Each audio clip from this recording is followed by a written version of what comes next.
بسم الله والصلاة والسلام على رسول الله وعلى آله وصحبه أجمعين ثم أما بعد الحديث السادس Sixth hadith عن أبي عبد الله النعمان بن بشير رضي الله عنهما قال سمعت رسول الله صلى الله عليه وسلم يقول إن الحلال بين وإن الحرام بين وبينهما مشتبهات لا يعلمهن كثير من الناس sixth হাদিসে রাসূলুল্লাহ সাল্লাল্লাহু আলাইহি ওয়াসাল্লাম বলছেন যে নিশ্চয়ই হালালটা স্পষ্ট এবং হারামটা স্পষ্ট এবং এই দুটার মাঝখানে আছে ডাউটফুল ম্যাটার্স গ্রে এরিয়া মুশতাবিহাত লা ইয়ালামুহুন্না কাসীরুন মিনান নাস বেশিরভাগ মানুষের মধ্যে বেশিরভাগ মানুষ এটার ব্যাপারে জানেন না ফামান ইত্তাকা শুবুহাতি ইস্তাবরাআ লিদীনিহি ওয়া ইরদিহি যে নিজেকে এটা থেকে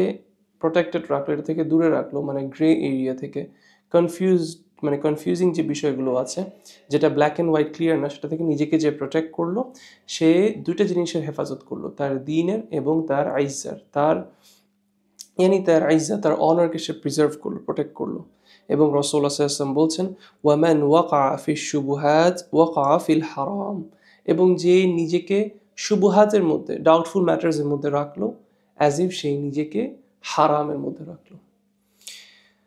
এবং রাসূলুল্লাহ সাল্লাল্লাহু আলাইহি ওয়াসাল্লাম এখানের মধ্যে যা বলছেন সেটাকে যদি একটু এক্সপ্লেন করি, ফার্স্টলি তিনি বলছেন যে হালালটা স্পষ্ট এবং হারামটা স্পষ্ট, মানে হচ্ছে যে জিনিসগুলো একদম black and white clear, like alcohol হারাম, সলাহ অব্লিগেটরি আমাদের পড়তেই হবে, হিজাব আমাদের করতেই হবে, থিংস লাইক দ্যাট, পেগ এটা হারাম, এগুলো একদম স্পষ্ট। এবং এর মাঝখানে কিছু জিনিস আছে যেগুলো ডাউটফুল ম্যাটার্স। আচ্ছা, ডাউটফুল ম্যাটার্স, কিন্তু এমন না যে এটার আনসারটা আসলে জানা নেই, বাট ইটস জাস্ট দ্যাট রাসূলুল্লাহ সাল্লাল্লাহু আলাইহি ওয়াসাল্লাম হাদিসের মধ্যেই সেটা বলছেন যে এটা বেশিরভাগ মানুষ জানে না, but only the scholars they know it, hence মানুষ they have to go to the scholars and they need to clarify this. তারপর রাসূলুল্লাহ সাল্লাল্লাহু আলাইহি ওয়াসাল্লাম খুবই সুন্দর একটা প্রিন্সিপাল বলে দিচ্ছেন, যদি এই প্রিন্সিপালটার উপর আমরা অ্যাক্টাপন করতে পারি তাহলে আমরা আমাদের দ্বীনকে প্রিজার্ভ করতে পারবো, আমরা আমাদের অনার, আমাদের ইজ্জত, আমাদের ডিগনিটিকে আমরা প্রিজার্ভ করতে পারবো। সেটা কি? যে আমরা এসব ডাউটফুল ম্যাটার্স থেকে দূরে থাকবো। যখনই কোনো বিষয়ে ডাউটফুল দেখবো, বিষয়টা অত বেশি ক্লিয়ার না, the best option is to avoid ইট। এবং রাসূলুল্লাহ সাল্লাল্লাহু আলাইহি ওয়াসাল্লাম যেটা করলো, যেটাকে অ্যাভয়েড করলো, সে কি হলো? সে তার দ্বীন এবং তার অনারকে সে প্রিজার্ভ করতে পারলো। এবং যদি সেটা না করে এবং নিজেকে ডাউটফুল ম্যাটার্সের মধ্যে ডুবিয়ে রাখে, তখন রাসূলুল্লাহ সাল্লাল্লাহু আলাইহি ওয়াসাল্লাম বলছেন ওয়াকা ফিল হারাম, অ্যাজ ইফ সে নিজেকে হারামের মধ্যে রাখলো। এটার ইন্টারপ্রিটেশনে স্কলার্সরা দুইটা কথা বলেছেন। এমন হতে পারে যে সে আসলে একটা ডাউটফুল, মানে নিজেকে ডাউটফুল বিষয়ে রাখতে রাখতে রাখতে এমন পর্যায়ে চলে গিয়েছে যে সে আসলে যে জিনিসগুলো হারাম সেগুলোই করছে, কিন্তু সে মানে নিজেকে বুঝায় রাখছে, সে মনে করছে এটা হালাল। এটা একটা মিনিং হতে পারে। অথবা সে ছোট ছোট গুনাহ করছে করছে করছে এবং ইভেন্চুয়ালি এটা তাকে, অথবা গুনাহ হবে এমন কাজকর্ম সে করছে এবং eventually that will lead him to do something that will মানে cause him to attain the wrath of আল্লাহ সুবহানাহু ওয়া তাআলা। আল্লাহ সুবহানাহু ওয়া তাআলা যেটা পছন্দ করবেন না এমন সেসব কাজ সে করে ফেলবে ইভেন্চুয়ালি, কারণ সে নিজেকে কিসের মধ্যে রাখছে? ডাউটফুল বিষয়ের মধ্যে রাখছে। তারপর রাসূলুল্লাহ সাল্লাল্লাহু আলাইহি ওয়াসাল্লাম একটা এক্সাম্পল দিয়ে বিষয়টাকে বোঝানোর চেষ্টা করেন। তিনি বলছেন কাররাঈ ইয়ারআ হাওলাল হিমা ইউশিকু আই ইয়ারতাআ ফীহি। একটা রাখালের উদাহরণ তিনি দিচ্ছেন, যিনি তার পশু পাখিকে চড়াচ্ছেন, তার পশু পাখিকে তিনি ঘাস খাওয়াচ্ছেন কোথার থেকে? ফরবিডেন যে এরিয়া আছে সেটার বাউন্ডারি দিয়ে। ধরেন একটা এরিয়া আছে, সেই এরিয়াটা নিষেধ, ওই এরিয়াতে ঢুকা নিষেধ, তাহলে একজন রাখালের উচিত হবে ওই এরিয়ার আশেপাশে না যাওয়া। কিন্তু সে তার ছাগলকে অথবা তার গরুকে কি করছে? সেই নিষিদ্ধ এরিয়ার যে বাউন্ডারিটা আছে সেখানেই ঘাস খাওয়াতে নিয়ে যাচ্ছে, এবং সে সারাক্ষণই ভয় আছে যে যে কোনো সময় তার পশু ওই নিষিদ্ধ এলাকার মধ্যে এন্টার করবে। তো তখন তারপর রাসূলুল্লাহ সাল্লাল্লাহু আলাইহি ওয়াসাল্লাম কি বলছেন? আলা ওয়া ইন্না লিকুল্লি মালিকিন হিমা, নিশ্চয়ই প্রত্যেক কিংদের কি আছে? একটা রেস্ট্রিক্টেড এরিয়া আছে, প্রহিবিটেড এরিয়া আছে। আলা ওয়া ইন্না হিমাল্লাহি মাহারিমুহু, এবং আল্লাহ সুবহানাহু ওয়া তাআলার প্রহিবিটেড এরিয়া হচ্ছে কি? আল্লাহ যে জিনিসগুলোকে নিষেধ করেছে সেই জিনিসগুলো। এবং সেই জিনিসগুলো শুধু আমরা অ্যাভয়েড করলে হবে না, বাট সেই জিনিসের আশেপাশে দিয়ে যাওয়াটাও হচ্ছে ওই ডাউটফুল ম্যাটার্সে নিজেকে রাখার মতো। এবং আপনি যখন নিজেকে ওগুলোর আশেপাশে রাখবেন, eventually in the long run you might, মানে there is a risk of you falling into it. তারপর রাসূলুল্লাহ সাল্লাল্লাহু আলাইহি ওয়াসাল্লাম বলছেন আলা ওয়া ইন্না ফিল জাসাদি মুদগা, নিশ্চয়ই আমাদের শরীরের মধ্যে একটা মাংসের দলা আছে। ইযা সলাহাত সলাহাল জাসাদু কুল্লুহু, যখন এটা ঠিক থাকে তখন পুরো শরীর ঠিক থাকে। ওয়া ইদা ফাসাদাত, এবং যখন এটা করাপ্টেড হয়ে যায়, ফাসাদাল জাসাদু কুল্লুহু, পুরো শরীর করাপ্টেড হয়ে যায়, ফাসাদ হয়ে যায়। সেটা কি?